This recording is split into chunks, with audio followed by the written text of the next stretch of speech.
এই ভিডিওতে আলোচনা করতে চলেছি কলকাতা পুলিশ কনস্টেবলের জন্য একটি প্র্যাকটিস বুক নিয়ে, যেটা প্রকাশ করা হয়েছে কিরণ পাবলিকেশন থেকে।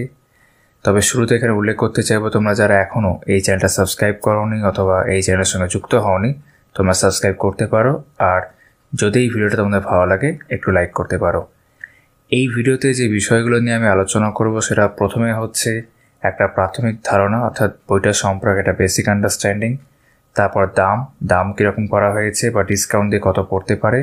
তারপর আমরা দেখব সূচিপত্র এবং তারপর দেখব বিষয়বস্তু, মানে ওভারঅল আমরা একটা প্র্যাকটিস সেট দেখার চেষ্টা করব। এবং শেষের দুটো অংশ হচ্ছে বইটার ভালো দিক এবং তারপর বইটার খারাপ দিক বা মন্দ দিক বা আরও ভালো করা যেতে পারতো সেরকম বিষয়। এবং এই প্রত্যেকটার ক্ষেত্রে টাইমার দেওয়া থাকলো। তোমরা যে কোনো অংশটা যারা দেখতে চাও, যদি মনে হয় যে পুরো ভিডিও দেখবে না, তাহলে সেই টাইমে গিয়ে সেই অংশটা দেখতে পারো। তাহলে চলো শুরু করা যাক। তো প্রথমে যেটা জানছি একটা প্রাথমিক ধারণা, যা আমরা ইতিমধ্যেই বললাম, কিরণ পাবলিকেশন থেকে প্রকাশ করা কলকাতা পুলিশ কনস্টেবল মহিলা কনস্টেবলের জন্য একটা প্র্যাকটিস ওয়ার্কবুক। এবং বইটার সাইজ এরকম করা হয়েছে, বিষয়বস্তু বেশ ভালোভাবেই দেওয়া রয়েছে। ইতিমধ্যে তোমাদের বলে রাখি, আমি কিন্তু কলকাতা পুলিশের জন্য আরও একটি প্র্যাকটিস বুক, যেটা ব্রাইট একাডেমি থেকে প্রকাশ করা হয়, ক্র্যাক, সেটা ভিডিও করেছি। যারা দেখোনি, ডেসক্রিপশনে আমি লিঙ্ক দিয়ে রাখলাম, দেখতে পারো। এবং এই বইটাও কিন্তু আমার ব্যক্তিগতভাবে ভালো লেগেছে। কেন ভালো লেগেছে একটু পরে তোমরা সেটা বুঝতে পারবে। এখানে রয়েছে 20টা প্র্যাকটিস সেট, সম্পূর্ণ সমাধান করা, ব্যাখ্যা করা। এবং যেমনটা তোমরা এখন জানো যে জিকে থেকে 40 নম্বর, তারপর অঙ্কের ক্ষেত্রে 30, রিজনিংয়ের ক্ষেত্রে 30, সেগুলো কিন্তু সবই সমাধান করা আছে। আর 3টে প্রিভিয়াস ইয়ার্স আছে কলকাতা পুলিশের ক্ষেত্রে, সেগুলোও কিন্তু পুরোপুরি সমাধান করা আছে। এবার কথা বলছি বইটার দাম নিয়ে। তো দেখতে পাচ্ছ দাম করা হয়েছে 235। তো তোমরা যদি মনে করো যে এই প্র্যাকটিস সেটটা তোমাদের প্রয়োজন আছে, তোমাদের পছন্দের যে কোনো জায়গা থেকে তোমাদের সুবিধা মতো নিতে পারো। আর যদি মনে করো আমি যেখান থেকে বইটা নিয়ে এসেছি, অর্থাৎ তারকদার দোকান, national book centre, stall number 51, এটা কলেজ স্ট্রিটে, কলেজ স্কোয়ারে গায়ে, তাহলে সেখানে তোমাদের এই বইটা ডিসকাউন্ট দিয়ে পড়বে 150 টাকা। আমি এখানে দেখাচ্ছি তোমাদের, উপরে ফোন নাম্বার রয়েছে, তোমরা চাইলে দেখতে পারো। এবার দেখে নিচ্ছি কন্টেন্টস বা সূচিপত্র। তো শুরুতে কলকাতা পুলিশ সম্পর্কে, এই এক্সাম সম্পর্কে একটা আন্ডারস্ট্যান্ডিংয়ের বিষয় উল্লেখ করা আছে, বেসিক্যালি নোটিফিকেশনটা উল্লেখ করা আছে। তারপর এখানে দেখতে পাচ্ছ মডেল প্র্যাকটিস সেট, টোটাল 20টা প্র্যাকটিস সেট রয়েছে এবং প্রত্যেকটা ক্ষেত্রে আলাদা আলাদা করে, যেমন জেনারেল অ্যাওয়ারনেস, জেনারেল নলেজ ভাগ করা, এলিমেন্টারি ম্যাথস ভাগ করা, রিজনিং ভাগ করা, ঠিক আছে। এবং যেমনটা তোমাদের ইতিমধ্যে বলেছি, সবগুলো কিন্তু ফুলি এক্সপ্লেইনড, পুরোপুরি সমাধান করা আছে অঙ্কের ক্ষেত্রে, রিজনিংয়ের ক্ষেত্রে এবং জিকের ক্ষেত্রেও কিন্তু ব্যাখ্যা করা আছে। এবং তারপর নিচে আমরা দেখতে পাচ্ছি 3টে প্রিভিয়াস ইয়ার্স, যেমন 4/8/2019, 4/7/2023 গত বছরের ক্ষেত্রেই, এবং গত বছরের লেটেস্ট যেটা হয়েছিল 10/9/2023। এইগুলো কিন্তু পুরোপুরি সলভ করা আছে, মানে প্র্যাকটিস সেটের মতো এখানেও কিন্তু অঙ্ক, রিজনিং, জিকে, ব্যাখ্যা, সমাধান রয়েছে। তো এটা হচ্ছে সূচিপত্র। বিষয়বস্তুর মধ্যে আমরা প্রথমে দেখে নিচ্ছি পুরো বইটাতে মোটামুটি বিষয়গুলো কীভাবে রয়েছে। যেমন দেখালাম তোমাদের একটু আগে কন্টেন্টে, তো West Bengal police recruitment board থেকে কলকাতা পুলিশের জন্য যে বিজ্ঞপ্তি ছিল সেটা জাস্ট উল্লেখ করা আছে এখানে, আর বিভিন্ন রিকোয়ারমেন্টসগুলো এখানে উল্লেখ রয়েছে। তারপর এইভাবে প্র্যাকটিস সেট রয়েছে পুরোপুরি বাংলাতে, যেমন জেনারেল অ্যাওয়ারনেস অ্যান্ড জিকে আর কি, 40টা প্রশ্ন হচ্ছে তোমার জিকে থেকে, তারপর এলিমেন্টারি ম্যাথমেটিক্স থেকে 30টা প্রশ্ন, এবং শেষ 30টা প্রশ্ন হচ্ছে তোমার রিজনিং থেকে, এই যে রিজনিং। এবং এইগুলো হয়ে যাওয়ার পর একটা আনসার কি দেওয়া রয়েছে এখানে 100টা প্রশ্নের, এবং তারপর পুরো 100টা প্রশ্নই কিন্তু, মানে জিকের 40টা, অঙ্কের 30টা এবং রিজনিংয়ের 30টা পুরোপুরি কিন্তু সমাধান করা আছে, যেমনটা তোমরা এখানে দেখতে পাচ্ছ সেট 1-এর ক্ষেত্রে। এবং সেটা কমপ্লিট হয়ে যাওয়ার পর আবার একই রকমভাবে সেট 2, এবং একই রকমভাবে যেমনটা আমরা দেখলাম 3টে প্রিভিয়াস ইয়ার্স আছে। তো লেটেস্ট যেটা 10/9/2023 হয়েছিল Kolkata police lady constable exam, তার কিন্তু এরকম প্রশ্নটা দেওয়া রয়েছে, দেখতে পাচ্ছ এখানে। এবং প্রশ্নের মধ্যে তোমার জিকে, ম্যাথ এবং রিজনিং এলোমেলোভাবে থাকে, মানে যেমনটা প্র্যাকটিস সেটে পুরো ভাগ করে দেওয়া রয়েছে সেরকম নয়।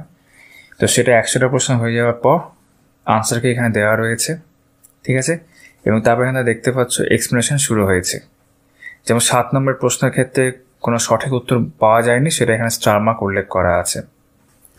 তো এরকমভাবে পুরোপুরি কিন্তু সমাধান করা আছে। এবং এর আগের যে দুটো কোশ্চেন পেপার প্রিভিয়াস ইয়ার্স সেটাও কিন্তু একই রকমভাবে সমাধান রয়েছে। তো এখানে তোমাদের সাথে মডেল সেট 1 যেটা সেটা নিয়ে আমি একটু আলোচনা করব এবং কী ধরনের প্রশ্ন রয়েছে সেই সম্পর্কে তোমরা একটা ধারণা পাবে।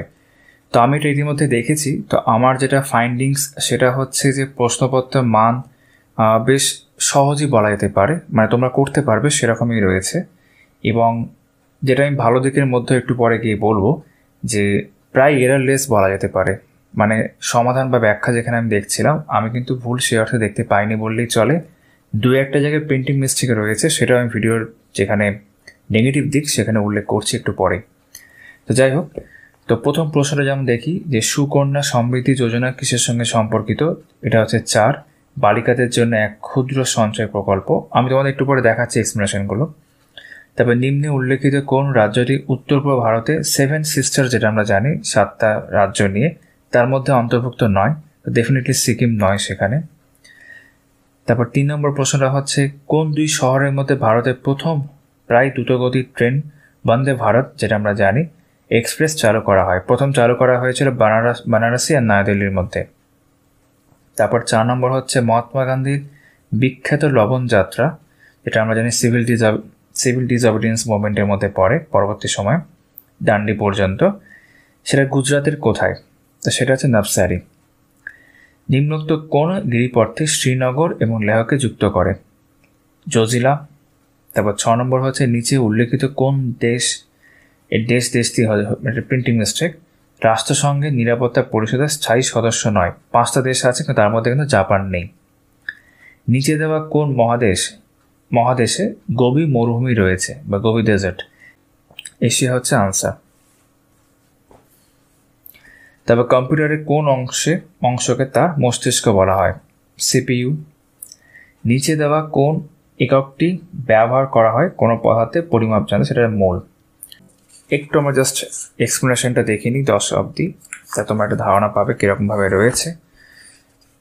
এই যে প্রত্যেকটা ক্ষেত্রে আনসার কিন্তু দেওয়াই রয়েছে এখানে। তারপর প্রত্যেকটা ক্ষেত্রে এখানে আরেকবার তোমরা দেখতে পাবে যে মানে কোনটা আনসার সেটা উল্লেখ করার পর সেটা কিন্তু ভালোভাবে ব্যাখ্যা রয়েছে। এবং ব্যাখ্যার মধ্যেও কিন্তু বেশ কিছু ক্ষেত্রে আমরা দেখতে যে এক্সট্রা পয়েন্টস যেগুলো বুলেট পয়েন্ট বলতে পারো সেইভাবে কিন্তু রয়েছে দেওয়া। তো ব্যাখ্যাগুলো কিন্তু বেশ ভালোই। এবং যেমনটা ইতিমধ্যে বললাম যে ভুল কিন্তু আমি পাচ্ছি না, তোমরাও দেখতে পারো এখানে ভুল হতে পাবে না। আমি তো 10 ক্রস করে গেলাম, দাঁড়াও। তারপর 11 নম্বর প্রশ্নটা রয়েছে নিচে দেওয়া কোন রাজ্যের প্রাচীনতম এবং সবচেয়ে জনপ্রিয় হলো পটচিত্র অঙ্কন শৈলী? এটা হচ্ছে ওড়িশা। কোন শিখ গুরু খালসা পন্থ স্থাপন করেছিলেন? তোমরা জানো গোবিন্দ সিংজি। নিম্নে উল্লেখিত কোন স্মৃতিসৌধটি দিল্লিতে অবস্থিত নয়? যেগুলো আছে সবগুলোর মধ্যে বুলন্দ দরওয়াজা নেই, কারণ এটা ফতেহপুর সিক্রিতে রয়েছে। তারপর নিচে দেওয়া কোন অসুখটি ভাইরাসের কারণে হয়? Chicken pox. তারপর সেরিকালচার শব্দটি কিসের সঙ্গে যুক্ত তোমরা বলতে পারো বা সম্বন্ধিত? সেটা হচ্ছে রেশম চাষ। আবার যদি এদিকে চলে আসি, প্রার্থনা সমাজের প্রতিষ্ঠাতাকে তোমরা জানো আত্মারাম পাণ্ডুরাং। তারপর নিম্নে উল্লেখিত কোন মাধ্যমের মধ্যে দিয়ে শব্দ যেতে পারে না? শব্দের জন্য একটা মাধ্যম দরকার, তো শূন্য মাধ্যমে সেটা সম্ভব নয় কোনোভাবেই।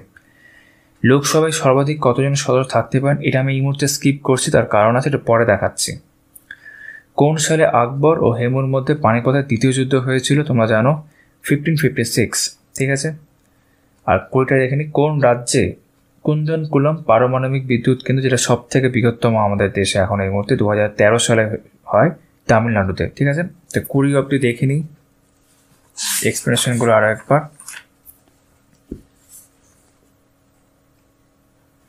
তো দেখতে পাচ্ছ এখানে পরপর কিন্তু সবগুলো ক্ষেত্রে এক্সপ্লেনেশন দেওয়া রয়েছে এবং প্রত্যেকটা ক্ষেত্রে একাধিক কিন্তু বুলেট পয়েন্টস আমরা দেখতে পাচ্ছি, ঠিক আছে। তারপর নিচে দেওয়া কোনজন ছিলেন ভারতের সর্বকনিষ্ঠ রাষ্ট্রপতি? এটা আমি জানতাম না, আমি এখানে আনসারে দেখলাম নীলম সঞ্জীব রেড্ডি হচ্ছে আনসার। ভারতের সেন্ট্রাল পটাটো রিসার্চ ইনস্টিটিউট কোথায় আছে? এটা রয়েছে সিমলাতে, হিমাচল প্রদেশে। ইন্টারন্যাশনাল কোর্ট অফ জাস্টিসের সদর দপ্তর কোথায়? তোমরা জানো হেগ, আর এখন যিনি চেয়ারম্যান রিসেন্টলি হয়েছেন এই মাসে, সালাম। স্বাধীনতা আমার জন্মগত অধিকার এবং আমি তা অর্জন করব, কার উক্তি? না বালগঙ্গাধর তিলকের। কোন ভারতীয় রাজ্যে দীর্ঘতম উপকূল রয়েছে? ঠিক আছে, সেটা হচ্ছে গুজরাট। কারণ কোস্টাল এরিয়া সব থেকে বেশি। ভারতে নির্মিত প্রথম পারমাণবিক রিঅ্যাক্টর কোনটি? দ্য আপ্সারা, হোমি ভাভা তৈরি করেছিলেন। নিম্নলিখিত কোনটি গঠিত স্নায়ুতন্তু দ্বারা গঠিত যা পরিবর্তক ক্রিয়া এবং মস্তিষ্কে স্পন্দনের আসা যাওয়ার ওপর নিয়ন্ত্রণ বজায় রাখে? সুষুম্নাকাণ্ড। 28 হচ্ছে ভারতের সর্বাধিক স্বর্ণ উৎপাদনকারী রাজ্য কোনটা? তোমরা জানো, কর্ণাটক। জিওগ্রাফির প্রশ্ন অ্যাকচুয়ালি। নিচে দেওয়া কোনটি শ্রেণীবদ্ধ করা হয়েছে কিংডম অ্যানিম্যালিয়ার অধীনে? এটা হচ্ছে মেটাজোয়া। বেরিং প্রণালী যুক্ত করেছে আটলান্টিক মহাসাগর ও প্রশান্ত মহাসাগর। এবার 30 শব্দে আমরা দেখে নিই আর একটু। তোমাদের জাস্ট একটা আইডিয়া দিচ্ছি যে প্রশ্নগুলো কীরকম রয়েছে এবং সেগুলোর তোমার যে এক্সপ্লেনেশন সেটা কীভাবে দেওয়া রয়েছে, জাস্ট তোমাদের একটা আন্ডারস্ট্যান্ডিংয়ের জন্য। তো তোমরা যারা মনে করছো যে পুলিশের জন্য এই প্র্যাকটিস সেটটা নিতে পারা যায় কিনা, অবশ্যই নিতে পারবে। আমি জাস্ট জিকের প্রশ্নটা দেখিয়ে দিচ্ছি, তারপর আমরা না হয় অঙ্কটা তোমার উপর দেখাচ্ছি। তারপর দেওয়া রয়েছে নিচে দেওয়া কোন স্থানটি হচ্ছে দক্ষিণ আফ্রিকার প্রশাসনিক রাজধানী? প্রিটোরিয়া, যেখানে তোমার মহাত্মা গান্ধী একটা বড় স্ট্রাগল ছিল সেই সময়, বিফোর 1915। নিচে দেওয়া কোনটি প্লাস্টিকে ব্যবহার করা হয়? ইথিলিন। তবে দাস বংশের স্থাপন কে করেছিলেন? তোমরা জানো, কুতুবুদ্দিন আইবক। রিপাবলিক গ্রন্থটি কে লিখেছেন? প্লেটো।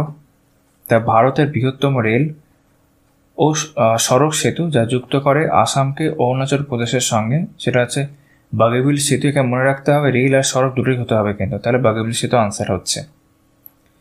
আচ্ছা, নিম্নলিখিত কোন কল্যাণমূলক প্রকল্পের সফলতাকে স্বীকৃতি প্রদান করেছে Greenidge world book of records? প্রধানমন্ত্রী একটাই, প্রধানমন্ত্রী জনধন যোজনা। নিম্নলিখিত কোনটি এক অ্যাবায়োটিক উপাদান নয়? অ্যাবায়োটিক বলেছে, তাহলে বায়োটিক হতে হবে সবুজ উদ্ভিদ। নিচে দেওয়া কোনটি এক প্রাচীন বৌদ্ধ পুঁথি? ঠিক আছে, অভিধর্ম কোষা। 39 হচ্ছে অপারেশন গ্রিন যে বিষয় সম্বন্ধীয় এক সরকারি প্রকল্প, এটা হচ্ছে টমেটো, পেঁয়াজ এবং আলুর সরবরাহ সঠিক রাখা। আর 40 হচ্ছে নিচে দেওয়া কোনটি ভারতের কেন্দ্রীয় রাজ্য সম্পর্কের সঙ্গে সম্বন্ধিত নয়? এটা হচ্ছে কোঠারি কমিশন। তো তোমাদের গেলে দেখিয়ে দিই একবার, ঠিক আছে? তো জিকের পোর্শনটা আমরা মোটামুটি করে ফেলেছি। এবার আমি অঙ্কের বিষয়টা তোমাদের ওপর দেখিয়ে দিচ্ছি যে কীভাবে অঙ্কগুলো করা রয়েছে, তাহলে সেক্ষেত্রে তোমাদের একটা ধারণা হয়ে যাবে। জিকেটা আমি ভালো করে পুরোটা দেখালাম। এলিমেন্টারি ম্যাথমেটিক্স তোমরা দেখো, যেমন এখানে দেখতে পাচ্ছি লাভ ক্ষতির একটি অঙ্ক রয়েছে, ঠিক আছে? সঞ্চয়ের পরিমাণ জিজ্ঞেস করা হয়েছে, সিলিন্ডার আয়তন জিজ্ঞেস করা হয়েছে, তো ratio, percentage, profit and loss, এই সব কিছু মিলেমিশিয়ে রয়েছে কিন্তু, ঠিক আছে? তেমন দুটি সংখ্যার আনুপাতিকের সমষ্টি হবে সেটা জিজ্ঞেস করা হচ্ছে, এটার সিম্পলিফিকেশন রয়েছে, ঠিক আছে? এবং তারপর এই দিকের অংশটা হয়ে যাওয়ার পর এখানে রিজনিংয়ের ক্ষেত্রে কোডিং, ডিকোডিং থেকে শুরু করে পাজল বা সিটিং অ্যারেঞ্জমেন্ট, সে সব কিছু এখানে রয়েছে। ভার্বাল, নন ভার্বাল মিশিয়ে আছে, সিরিজ, ঠিক আছে? এবং তারপর যদি আমরা এখানে আসি 41 থেকে যে সমাধান করা রয়েছে, অঙ্কের ক্ষেত্রে পুরোপুরি সমাধান রয়েছে, আর রিজনিংয়ের ক্ষেত্রে যদি আমরা দেখি সেখানেও আমরা দেখব পুরোপুরি ক্ষেত্রে কিন্তু সমাধানটা করা আছে, দেখতে পাচ্ছ রিজনিংয়ের ক্ষেত্রেও।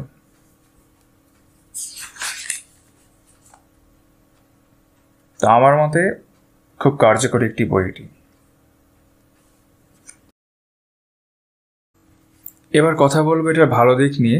তো ইতিমধ্যে যেমনটা তোমাদের দেখা দেখে আমি বলছিলাম, ভালো দিক আমার মনে হয়েছে সব থেকে আগে যে এরারলেস, অলমোস্ট এরারলেস। তার মানে এটা কখনোই নয় যে তুমি পুরোপুরি এরারলেস পাবে, কিন্তু হ্যাঁ, একটা ভিডিও করার জন্যে বই দেখতে গিয়ে আমার যেটা অভিজ্ঞতা হয়েছে সেখানে আমি কিন্তু কোনো এরার পাচ্ছি না। তো সেই জায়গা থেকে আমার মনে হয়েছে এটা তোমরা ভরসা করতে পারো এবং তোমাদের অবশ্যই কাজে আসবে। ডিসকাউন্ট দিয়ে 150 টাকার মধ্যে এই প্র্যাকটিস সেটের মধ্যে এতগুলো প্র্যাকটিস সেট পাচ্ছি, প্রিভিয়াস ইয়ার্স পাচ্ছি এবং সবটাই পুরোপুরি এক্সপ্লেনেশন করা, ব্যাখ্যা করা। তো আমার মনে হয় এটা ভীষণভাবে উপযোগী। যদি তোমাদের কাছে ইতিমধ্যেই অন্য কোনো প্র্যাকটিস সেট না কেনা হয়ে থাকে তাহলে তোমরা অবশ্যই এটা কনসিডার করতে পারো। যদি খারাপ দিক বা মন্দ দিক বা ভালো করা যেতে পারতো সেই অর্থে বলতে হয়, তাহলে সেরকম বিষয় এই বইতে সেই অর্থে বিশেষ কিছু নেই। একটা জিনিস প্রথমে যেটা বলা যেতে পারে যে পেজ কোয়ালিটি আরেকটু ভালো হতে পারতো। আমি এটা বলবো না যে আমি স্যাটিসফাইড, একদমই নই, তবে হ্যাঁ আরেকটু ভালো করলে ভালো হয় আর কি, সেটা আমার মনে হয়েছে। 2 নম্বর যেটা বিষয়, যেমনটা তোমাদের আমি দেখা থেকে বলছিলাম যখন আমি ফার্স্ট সেটটাই দেখাচ্ছিলাম, যে এই 18 নম্বর প্রশ্নটা, যে লোকসভায় সর্বাধিক কতজন সদস্য থাকতে পারেন। তো অ্যাকচুয়াল এখনকার রেসপেক্টে যদি আমি দেখি তাহলে প্রপার আনসার হওয়া উচিত 550, 550, কারণ 2 জন অ্যাংলো ইন্ডিয়ান এখন আর নেই, কিন্তু আনসারে সেটা উল্লেখ নেই। আনসার অনুযায়ী দেখতে গেলে তাহলে সর্বাধিক বলে 542 মানে 552 হতে পারে, যেটা আগে ছিল, তাহলে সেটা আনসার এখানেও নেওয়া হয়েছে। তবে ভালো হতো যদি 550 উল্লেখ থাকতো, তাহলে সেটা সঠিক আনসার হতে পারতো। আবার যেরকম ধরো যদি আমরা সেট 2 এর ক্ষেত্রে তোমাদের দেখাই, যদি তোমাদের সেট 2 আমি দেখাইনি, একই রকমভাবে দেখতে চাও, বেশ ভালো প্রশ্ন দেওয়া রয়েছে এবং ইজি প্রশ্নই বলতে পারো, করতে পারবে। তো সেট 2 এর ক্ষেত্রে যেমন নিচে দেওয়া কোন রাজ্যে বিধান পরিষদ নেই বলেছে। এবার অপশানে যেগুলো দেওয়া রয়েছে, ঠিক আছে, তার মধ্যে দেখতে গেলে এটা হওয়া উচিত ছিল অ্যাকচুয়ালি যে বিধান পরিষদ আছে, কারণ অন্ধ্রপ্রদেশে একমাত্র আছে অপশানে যেগুলো আছে সেগুলোর মধ্যে, বাকিগুলোতে এমনিও নেই। তো এটা অ্যাকচুয়ালি প্রশ্নটা হওয়া উচিত ছিল নিচে দেওয়া কোন রাজ্যে বিধান পরিষদ আছে, তবে কি আনসার হচ্ছে অন্ধ্রপ্রদেশ, যেটা এই বইতে নেওয়াও হয়েছে। তো প্রশ্নটা একটু ভুল রয়েছে। আর 23-এর ক্ষেত্রে দেখি, 23-এর ক্ষেত্রে এটা 4টে অপশন জায়গায় আর একটা এক্সট্রা অপশন এখানে অ্যাড করে দেওয়া হয়েছে, যেটা 5 লেখা হয়নি এবং যেটা এই প্রশ্নের সঙ্গে সম্পর্কযুক্তও নয়। যেমন সাহিত্য একাডেমির সদর দপ্তর কোথায়, তো আনসার হচ্ছে নয়াদিল্লি, ঠিকই আছে, বাট এই যে একটা এক্সট্রা 4 দিয়ে লেখা রয়েছে বেসরকারি ব্যাংকের পুনর্গঠন, এটা পুরোপুরি মানে প্রিন্টিং মিস্টেক আকারে চলে এসছে বলে মনে হচ্ছে। তো এগুলো ছোটোখাটো বিষয় হয়তো তোমরা পাবে, যেগুলো খুব একটা বড় বিষয় নয় আমার মনে হচ্ছে। তো ওভারঅল আমি এটাই বলতে চাইবো আর একবার, যে বইটা নিঃসন্দেহে বা প্র্যাকটিস সেট নিঃসন্দেহে নেওয়ার মতো এবং অবশ্যই তোমাদের কাজে আসবে তোমরা যারা প্র্যাকটিস করবে। এবং পরবর্তীকালে তোমরা যদি এই ভিডিওটা দেখো এবং ইতিমধ্যে যদি বইটা প্র্যাকটিস করে থাকো, তাহলে তোমাদের কি মনে হচ্ছে বা তোমাদের কি ওপিনিয়ন সেটা শেয়ার করতে পারো কমেন্ট করে। তো তোমাদের সকলের সঙ্গে আবারও দেখা হচ্ছে পরবর্তী কোনো ভিডিওতে। চলো তাহলে।